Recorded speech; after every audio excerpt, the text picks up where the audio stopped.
The newsagents. We're in Chingford and Woodford Green, a key Labour Conservative marginal, where the seat is being fought by the former Conservative Party leader Iain Duncan Smith. And to put it mildly, he is not impressed by the alleged behaviour of some of those around Rishi Sunak and bets placed on the date of the general election. I just think it's people being incredibly stupid and venal when they do that sort of thing. First of all, what the hell are they doing betting anyone on an election? They're meant to fight it. I said to you earlier on, this is a vocation. So as a vocation, you need to behave like it's a vocation. And your job is to try and get your party back into government. It's not to play games with it. So that is unacceptable. And whatever happens to them wouldn't be hard enough in my book. You're going to hear more from Iain Duncan Smith and others later in this episode. But we're going to start with a question.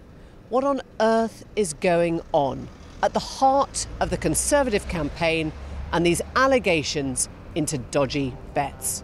Welcome to the newsagents. It's John. It's Emily. And we are in Chingford and Woodford Green. Until the general election was called, the constituency of Iain Duncan Smith, where he is facing an uphill struggle. And we will come to the constituency in a moment.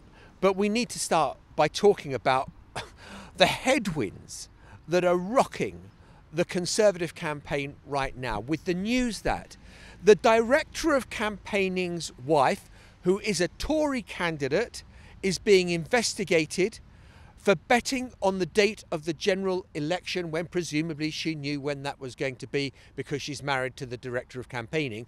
And he, as a result, has taken an emergency leave of absence, 2 weeks to go until polling day. I don't think we've seen anything like it, quite frankly. This is the third person who is now alleged to have been involved in what looks like a form of insider trading. The scandal was triggered by a revelation that Craig Williams, now he was standing to be an MP, and he was an MP, in the constituency of Montgomeryshire in Wales.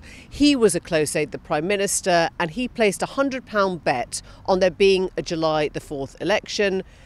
The question is, why and when did he do it? He made it on Sunday, May the 19th, 3 days before the election was called. And when he was asked by a reporter, doorstepped by Joe Pike, the BBC, if he was aware of information that no one else had, he wouldn't answer the question. But he did say he'd made a grave error of judgment. Just listen to his response here. Joe Pike from BBC News. Did you have inside information when you placed your bet on the election date? Statement. It's an independent process with the Gambling Commission now. I won't be expanding on that statement. Did you have any inside information when you made the bet? A huge error of judgment. That's for sure, and I apologise, and I'll be working in Montgomeryshire and Glyndor on the doors now to make sure I... But did you have any inside information when you placed that bet? As I said, I will not be expanding on that statement. Is that because you did have inside information, I'm Mr. Williams? Because it's an independent process. Since when we have learnt that one of Rishi Sunak's close protection officers has been arrested and is under investigation by the Gambling Commission for also having placed a bet on when the election would be, and compounded today by a second Conservative candidate, as I say, the wife of the director of campaigns for the Conservative Party. And look, mistakes get made, misjudgments get made in a general election campaign. But if you wanted to paint a picture of end of days, the fall of the Roman Empire, the last bacchanalian feast and orgy to take place, you get a feeling that something like this is unfolding, that people are betting on when the election is going to be when they know when the election is going to be. Yeah, and remember when the news of the surprise election, the snap election, came out, it caught pretty much everyone on the hop. Certainly a lot of people in the media were surprised.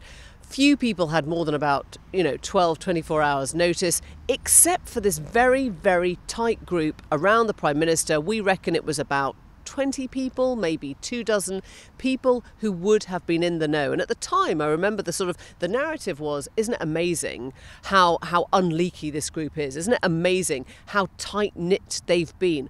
What we don't know, though, is what they did with that knowledge. And what we are understanding from some of these allegations is that that knowledge may have been put to improper use. Yeah, well, what seems to have happened is that a few of them, and we don't know how many are under investigation by the Gambling Commission, went off down to William Hill or to Coral or wherever else and had a little bit of a punt on when the election date would be, knowing full well the answer to that, knowing that it would be safe money in the bank. That is the allegation that is rocking the Conservative Party campaign right now. You know, the mind-spinning nature of all of this, that the words I kind of find myself reaching for are rottenness, the idea that you could do something like this, but also there's an element of stupidity as well. In that, you know, you were talking a moment ago about just how tight was the circle of the number of people who knew. Because when Rishi Sunak had his first event, it looked like Conservative HQ had been caught on the hop, that they didn't know. So there were a very few people who knew, who looked like they were going down the betting shop to put 100 quid on this or 100 quid on that. The rest of Conservative HQ didn't know a bloody thing. So when you have the launch of the campaign and Rishi flanked by the cabinet, there are no banners, there are no posters, there's nothing printed, there is nothing organised. Because apart from that tight circle, nobody knew. Yeah, a very ill-judged social media post by the Conservative Party has just been deleted. The tagline for this advert used to say, "If you bet on Labour, you can never win."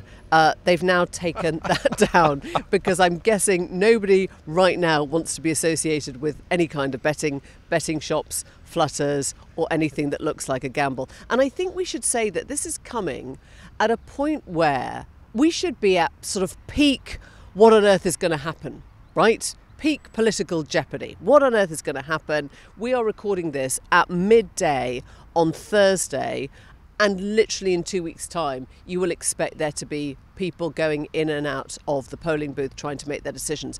And yet the kind of messaging that's now coming out from CCHQ is not, we're going to win this, we're going to do this, it's all going to be fine. It's, don't let Labour have a big majority, or don't let them win every seat, or we can still cling on here. And we're going to be talking in a moment to Iain Duncan Smith, who, as John was saying, has been the MP here since the inception, since Chingford and Woodford Green was created, and even before that in its old incarnation. And this was a part of the world that was also represented by Churchill. It is Conservative to its core, and yet it is now about 9th or 10th on the list of marginality, i.e. one of the easiest seats to fall to Labour in a kind of normal set of circumstances, more of which later. And what we're hearing is that Iain Duncan Smith, who is not only the MP here, but the former leader of the Conservative Party, is not putting the word Conservative or the colour blue on his own campaign material. This is a man who only wants to be judged on his local record here, a job he calls a vocation, not a profession, because he thinks that as an MP he can make a difference, even though people, maybe he, have given up on the party as a whole. And the other person who used to hold this constituency is Norman Tebbit, otherwise known as the Chingford skinhead, the boot boy for Margaret Thatcher. The man who famously told everyone to get on their bikes, get on your bike and look for work, yeah. But in this election, it looks like it could be Iain Duncan Smith, the former Conservative Party leader, who is about to be booted. We'll be back after the break. So let us tell you a little bit more about Chingford and Woodford Green. We're right now in Woodford Green. We're sitting on a very sort of leafy roundabout, I guess, just up from Woodford High Street, where we've been talking to a few people and we've been with some of the candidates standing. Now, as I said a bit earlier, this looked like an absolute Labour shoo-in. The majority here for the Conservatives has been steadily declining over past elections.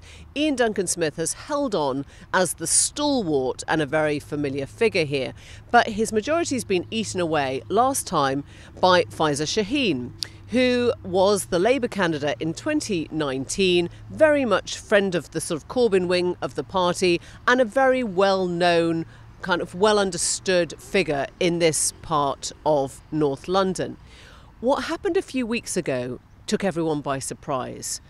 Faiza Shaheen was told that she would not be the official Labour candidate. Labour had dug up some of her historic tweets from 2014 and some of her more recent postings since October the 7th and said that her stance had broken their rules on Labour's position on anti-Semitism. Pfizer was essentially booted off the ticket, and parachuted in to be the Labour candidate was Shama Tatler, who currently lives in Wembley, who is not a well-known face in the same way that Pfizer Shaheen is. Pfizer thought about this for a while and thought she had enough support in the community in which she lives to stand as an independent. So now you have this potentially ridiculous situation of being able to boot out a former Conservative leader if the Labour vote isn't split between these two women who are now essentially fighting for the same votes. And we're going to hear from Shama Tatler in a minute. When we met Shama Tatler, just before we did the interview, she said to me, well, I just live down the road. And I thought, Wembley, hang on, Wembley, and we're right over virtually on the borders of Essex now. And I thought, well, actually, yeah, she's technically correct. The North Circular Road does run from Wembley all the way. It's very round, but it's one road. All the way round here if you go about sort of 12, 15 miles. So we were welcomed into a lovely home with a beautiful garden. We sat outside with her discussing this slightly odd position that she has now been sort of thrown into. I mean, my feet haven't touched the floor since the candidacy. And I think my entire focus really is just kind of speaking to voters. And we've spoken to over 12,000 people since my candidacy, and Labour votes holding up. There will inevitably some votes that will go to an independent candidate, as there always in every seat. But the Labour offer is really strong here, and I think overwhelmingly voters in this constituency are wanting change. Even there's Tory voters who are fed up with the last 14 years, and actually they just want to see things working again. That's overwhelmingly the issue. And what we're finding on the doorstep is that people are voting for the Labour ticket and the Labour offer as opposed to any one individual. It's not about personalities here. Are you sure? Because she's got the name recognition. She will say, hang on a sec, I've lived here, I've worked for this community, I've fought Iain Duncan Smith before and now it is majority. You've just been parachuted in. I mean, there is a residual kind of loyalty to her, isn't there? There's a residual loyalty to the Labour Party. The Labour promise has been growing since long before she was a candidate. So from 2012, 13 onwards, we were getting Labour councillors in the constituency. In 2017, we're only 2,000 votes from Iain Duncan Smith. So it's the Labour offer that's been the popular offer here. And people you speak to outside certain pockets, it is generally about the Labour offer versus a Tory offer, and it's a two-horse race, the reality is, in this constituency. Did you feel sorry for the way she was treated? It can't have been easy for her, but the way I look at it is things had to have been significant for the party to take a decision this close to an election. And what about the fight against Iain Duncan Smith? Because here is an MP who's been around here since, I think, 1992 and very well known. I mean, by all accounts, a popular local MP. Is the incumbency factor strong? There is an incumbency factor in the constituency, and that's what we're well aware of, and I think that's how we, manning our strategy about how we are speaking to voters and what we're speaking to. But I think overwhelmingly what's interesting about Iain's campaign is that he's not branding himself with the Tory brand at all. He's trying to disassociate himself with anything Conservative, which you understand because that's probably survival mode in that regard. But he's a good constituency MP, and you'd expect that from somebody who's been in the constituency for 30 odd years. But our offer is about rebuilding the local hospital in Whipps Cross. He's been promising that for years. Nothing's materialised. He's been talking about more policing. Again, nothing's materialised. So there are things that people are well aware of that he could have had a factor in, particularly when he's party in government, and things haven't got better. So people are saying, OK, we're open to change. If the polling is right, and obviously a lot of the polling is done at a national level and every seat is different, but Chingford looks like it would be the 9th or 10th most marginal Labour gain. In other words, you should be a shoo-in here for Labour. It should be really, really easy. Did you stop and think, oh my God, we could actually be letting in Iain Duncan Smith again because of the management of how this has been done? I mean, did you have a moment of talking to Labour and just going, this is an idiotic thing to do? Why would you do it? Why would you risk it at this point? Because I think the message that you want to give to voters is about how the party has changed. And that's more important than winning the seat. Because I don't think that's at play here, to be honest. If we've spoken to 12,000 people, and I genuinely think that there's an appetite for change to Labour in this constituency. The demographics of the constituency are changing. We're getting new wards into the constituency, and the brand of Labour is strong. It's secure. It's stable. It's people wanting that change, and an incumbency factor is one thing. An independent standing is another thing. And actually, what message we're giving on the doorstep is actually anyone standing has to have a strong mandate, has to have something to live up to and something to be accountable to. And I would be as a Labour candidate here. You haven't spoken to 12,000 people on their doors, have you? Yeah. You've been to 12,000 different doors? Our teams have been to 12,000 different doors, different people. And tell me what you're finding. Are you finding enthusiasm for Keir Starmer or hostility towards the Conservatives? A bit of both, really. I think from Tory voters who... And in proportions, though. I mean, my guess is that it's much more hostility towards the Conservatives than it is any kind of enthusing for Starmer. I think there's enthusiasm for change and the whole team, and Keir represents a clear, strong vision and a clear, strong leadership in a way that Rishi Sunak can't. And I think there's an enthusiasm for strong leadership and stability. And I think the frustration with the Conservatives is growing on a daily basis. I think that's what we're hearing more and more on the doorstep, and the last few days are just emblematic of that. And if you win, and you're the MP for Chingford and Woodford Green, are you moving here? Yes. My daughter's in year 10 at the moment, so I've got one more year left of school, but my commitment is that I do 1 year, she finishes year 11, then I look to move over. But I've been commuting here every day. It's not difficult. It's London. It's easy, it's doable. And I'm actually proud to kind of be able to say that. It's not a constituency that I'm unfamiliar with. I have family and friends here. I've campaigned here before. So it's familiar in that regard. And I always think that the best way to learn about a community is not just by the geography, but actually speaking to people and hearing their lived experiences. Because I could live, number 1 John Street, but number 2 John Street in the family could have a very different experience, even though we're neighbours. And actually that's really important, that I talk to people rather than just being in a place. Shama, thank you very much indeed. No, thank you very much. That was Shama Tatler, and we've come down to Woodford Green High Street and just trying to talk to a few people about what they think they want to see 2 weeks from today. Where are you? Labour, Conservative, Reform? Labour, I think. Labour, yes. Yeah, you're both Labour. Yeah. And do you think Labour will win here? Hopefully. Yeah, hopefully, I think so as well. Yeah, definitely a change. I mean, as I said, that's what we're looking for. Well, the customers come in and everyone's disillusioned, fed up with it, and just feel like change needs to happen. That's what I feel. Change is the word. Change is what I think people want. People need some kind of someone to move in a definite direction rather than just talking about doing it. And what does that mean? Because change could be anything, right? Change could be anything, but actually sticking to this is our policy, we're going to actually do what we say rather than talking about it and then 4 years later they go, yeah, well, we tried and it didn't work. When people say we want change, what is your sense of what they then put on the ballot paper? What are they going to do? Well, I just think from where we are, I think people want probably to try a new thing, but, how many parties are there? Are the smaller parties going to reform? Are they going to do well? Hopefully not. But yeah, so anything but what we have.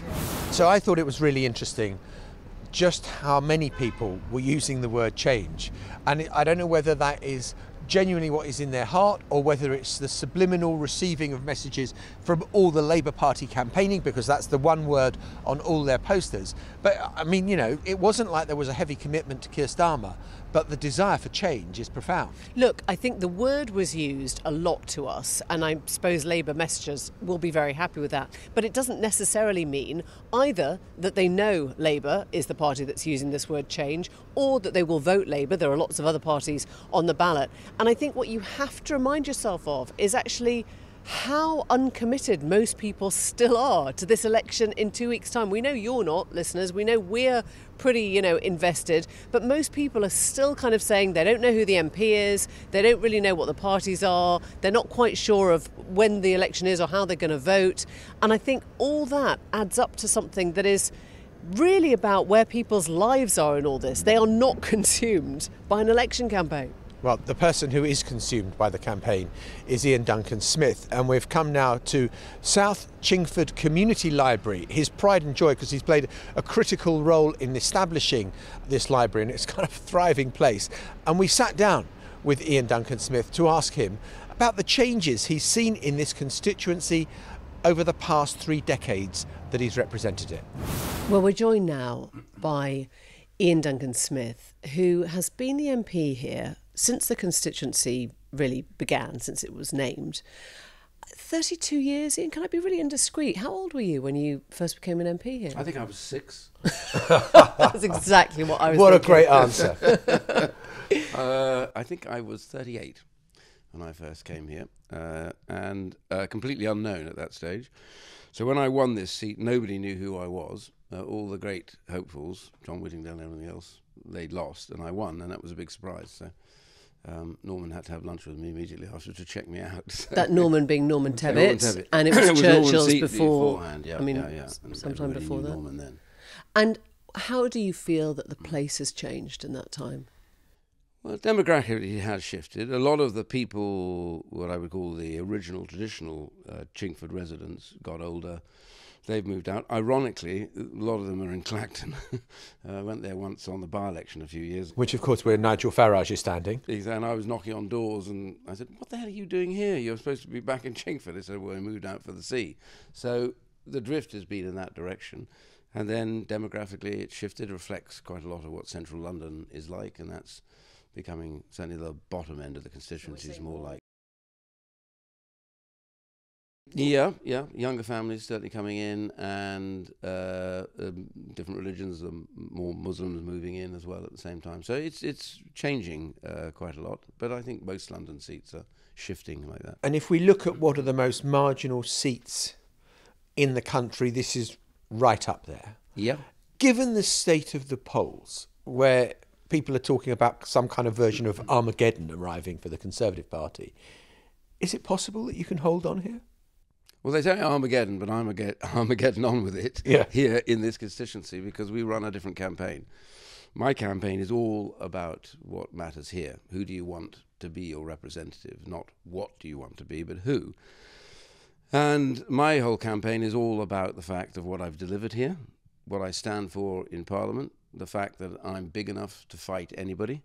Doesn't matter whether it'll be a Labour government or a Conservative government, I'll take them on. I'm sanctioned by the Chinese government, I've taken them on. So this is all about actually what do you want at the end of the day, not guess what the eventual result is, and that's very much our campaign. Save this library that we're sitting in here right now. So you're almost running as an independent. You don't. I mean, I've looked at some of your literature. The kind of words "conservative" are in quite small letters. Well, because it's about me. So you're running against the Conservative Party? No, I run about what they need as a representative here, and I've been doing that for some time. And you say it's marginal. It's not just marginal now. It was marginal last time. Pretty marginal the time before that. And we were told in the last 2 elections that we wouldn't win, but we've won. And the answer is because I think what's gone wrong sometimes in British politics is too many people think that a safe seat is safe. You don't have to work it. We've never stopped working this seat, ever. For 32 years. I've constantly worked the seat, taken nothing for granted, because I've mentioned to you earlier on, for me this is not a career. It's never been a career. It's a vocation. I came into politics because I really cared about the people that I was going to represent, and that's solely been my interest. I've gone into government, but I didn't ask to go into government. They asked me to do it. I did what I could. I came out, but at the end of the day, it's this place you come back to recharge. And was there a quiet shriek of joy inside when you realised that the person that you'd fought last time, who looked as if they would be the Labour candidate, Faiza Sheen, wasn't going to be standing for Labour? They brought in another one, and that vote might be split. Well, it wasn't a shriek of anything, really. I think it was more a case of puzzlement, really, as to why a political party, right at the last minute, would create a hiatus for itself. But then political parties, as you know, do this. But she's decided to stand. I mean, the great view is, whenever anyone asks me that question about it, I always say it's not a get-out, it's a fact. I never take a view about what's going on. Obviously, if there are 2 Labour candidates standing, I'd be very happy for a third one to stand as well while we're at it. But it's not something that I focus on. You do what you have to do. Let them get on with their life. You do what you have to do. So, Iain, we first met each other when just after you'd come into Parliament, and I was a young political correspondent. And Very soon after that, John Major gets challenged for the leadership by John Redwood, which you support. Then we have the battles among the Brexiteers. Are we seeing in this election, this is the end of the post-Thatcher battle between Eurosceptics and Europhiles, and we are now at the point where we've had 3 prime ministers in the last parliament. The chaos has it's come apart. Yeah, but I think you've got to recognise what's happened in the last 4 years. I mean, politics has never been like this. The last 4 years, you had the COVID explosion coming on the back of the election. The COVID hits us, economy goes down 10%. People are upset and angry because things, because nobody was ready for it. Things happened. Some people died. It was a terrible time. Just coming out of that, you get hit by the invasion in Ukraine, then the cost of living crisis. 2 huge blows, any one of those would have sidetracked any government. And of course, people look back on that and they realise you were in government at the time. And then all the infighting that took place. And that's what happens when things aren't going right, is everybody needs to find an instantaneous solution to the reason. So it's got to be the leader here, the leader there. It happens. It happens in Labour when Labour were around. Eventually, they all thought Labour aren't as brutal. They're not as brutal. The Tory party is always like that. It always has been. It's sometimes good. Often it's not. And the chaos is also part of the story that you meet on the doorstep, which they don't like the fact that there's chaos. A lot of people were upset because whatever else Boris's faults, they wanted to make the judgment on him, not to have the political party. And there is something in that which has to be recognised by political parties, is that you vote for somebody, even though it's not officially you voting for the Prime Minister, they have a right to say, do we want them again or not? And we took that away from them, and I think that's been some of the damage. So chaos that reigned as a result of external problems that have led to internal problems. So this is peculiar. It's a peculiar 4 years. I've never seen anything like it. Do you think it would have helped then if Liz Truss had gone to the polls, or Rishi Sunak had gone earlier to the polls? I mean, when you're talking about people feeling like they're being listened to, given that mandate for change, would it have helped the Tory party if he just kind of done that? It's very difficult to answer that question. I'm a great believer in getting to the public whenever you can, because they will give you an idea of what your view is. So I wouldn't have been against it. But having said that, I never try and prejudge what they're going to say. They may have lost, very badly. They may have managed to smooth it over for a while. It's just interesting. When we were, just now on the high street in Woodford, the word that comes up is change. Change, change, change. And people often don't explain that anymore. Either you think, well, the Labour slogan, has worked, or else people are just saying, not this. How do you respond to that? Because they're not saying COVID or Ukraine or Putin. They're saying not this. Yeah, no, they've forgotten about it. What they see is the aftermath. And you've been doing this long enough to know that the electorate doesn't look back and say, I forgive you for that or I forgive you for this. They look at where it is now and they ask the question, well, what do I want to do? And that's where you get this idea, something has to change.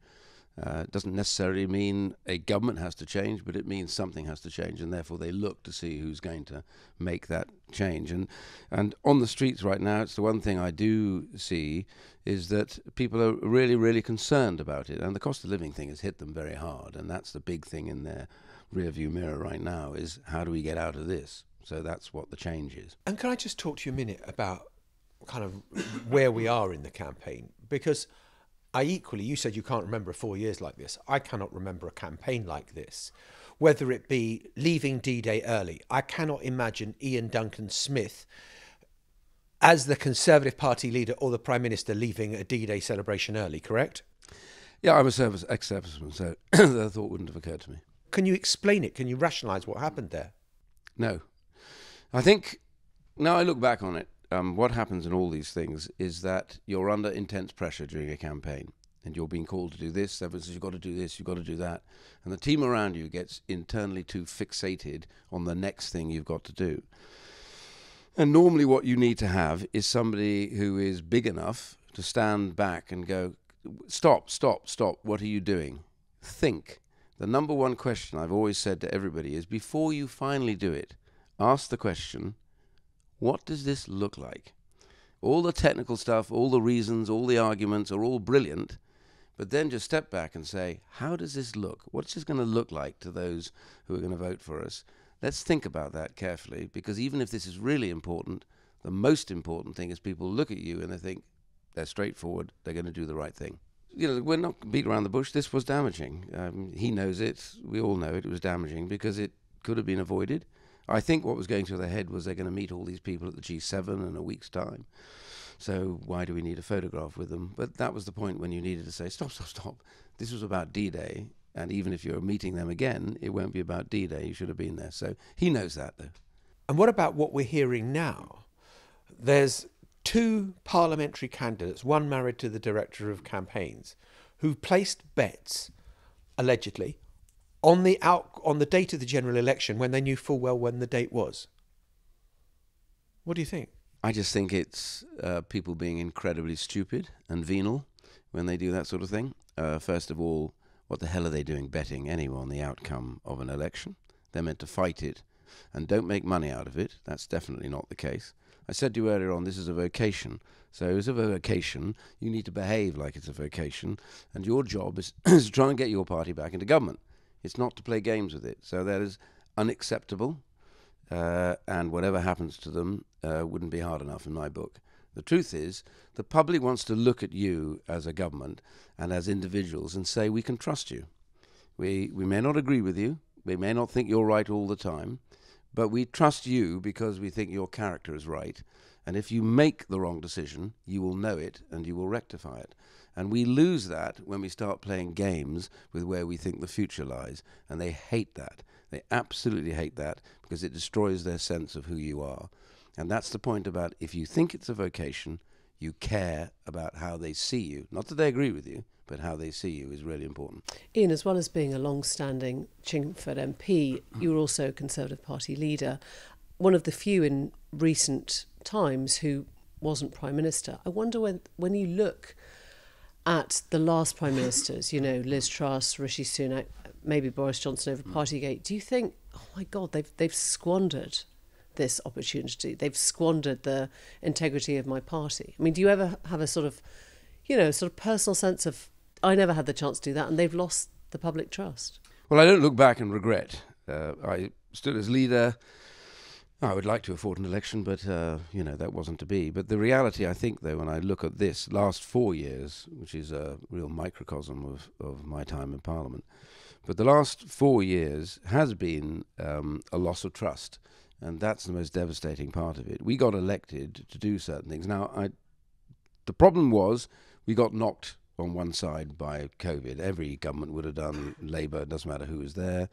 And the cost of living came out of the blue, and that hit us as well. So it makes it very difficult for a government to get things done. I mean, just to come in, the cost of living obviously exacerbated by Liz Truss's choices in government with that mini budget. Yes, but those are minor debates about that, because the truth is the blow of both those issues have been felt everywhere. It's not the question. So my point really is, it's how you behave through that period. And when people look at you, that they believe that you are doing the right thing for the right reasons, it may not be going absolutely right. They're not going to they're going to go hallelujah because their cost of living's gone up, but they will say to you, okay, you've set a task, you're going to do this, and you're getting through it. Now, Rishi actually did do that, but it came too late in a way because people had already made their mind up about what had been going on previously. So my point right now is regaining that sense of trust, as I said earlier, not that you will always do what they think is right, but that you do what you believe to be right, and you don't play games, you don't mess around, and you're not venal about what happens to you. You're all about what happens to them, and that's got to be the single message that matters most. Yeah, and we've got 2 weeks to go. It sounds like the Conservative Party headquarters is making your job more difficult, not easier, with all these things that have happened in the past 4 weeks. Yeah, we could have done without the incidents and the problems. You've named one of them, but there are others as well that have gone wrong. Well, I thought standing in the rain, the announcement wasn't a great start, and things like Titanic. All these things are little, but they are mounting up to an idea that did you have a plan? Now, it sounds like you think he's just a terrible politician. No, I actually have a lot of time for Rishi, because I think he's a genuine individual who wants to do the right thing. I've never had any doubt about that. He wasn't just about himself. I think he genuinely thinks that he believes he can do the right thing, and I think that's true. The question is now, though, to get that message across, you have to be absolutely clear, and it looks to look like you're doing everything right.